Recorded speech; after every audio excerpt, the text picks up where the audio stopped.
The following is a selected video from masterthecontent.com, where you will find an extensive video library of lectures for a variety of standardized admission tests. We offer over 600 hours of detailed video lectures for a multitude of standardized tests. Use our interactive in-lecture table of contents to find specific topics of interest. Work through numerous in-lecture examples to help you internalize concepts. To learn more, visit masterthecontent.com. Your career, our passion.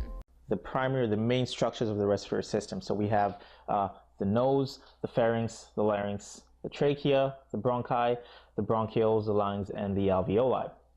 Those are the main structures of the respiratory system. And as you can see, they're very nicely depicted in the diagram we have to the right of the screen right there.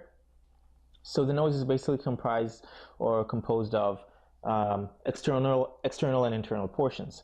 So what happens here is through the nose we have a cavity we refer to as a nasal cavity that opens, which is also part of the nose, the internal nose, that opens into the pharynx, the second structure right there. Now, as far as the nose is concerned, it performs very critical functions. It's responsible for warming, moistening, humidifying inhaled air. It's also responsible for what we call olfaction, or our sense of smell, or ability to detect odors in inhaled air. The nose also helps serve as a resonating chamber for sound as it passes through your airways, which enables you to do things like speak, to make sound, which helps you actually have a voice. Now, the pharynx, the second structure that we have right here, also referred to as the throat. It's a funnel shaped section of this airway right here.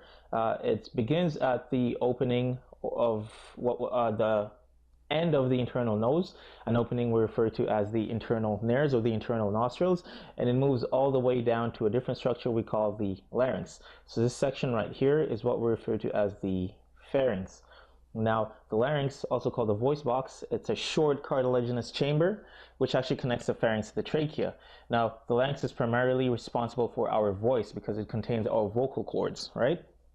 Now, after the larynx, we have the trachea, which is also referred to as the windpipe. It's a tubular passageway, and it's responsible for directing or channeling air into these two different lungs, or into your lungs, through these two different pipes or pipe-like structures we call the bronchi. So we have a right main bronchus, and we also have a left main bronchus, each of them leading into the right and left lung, respectively.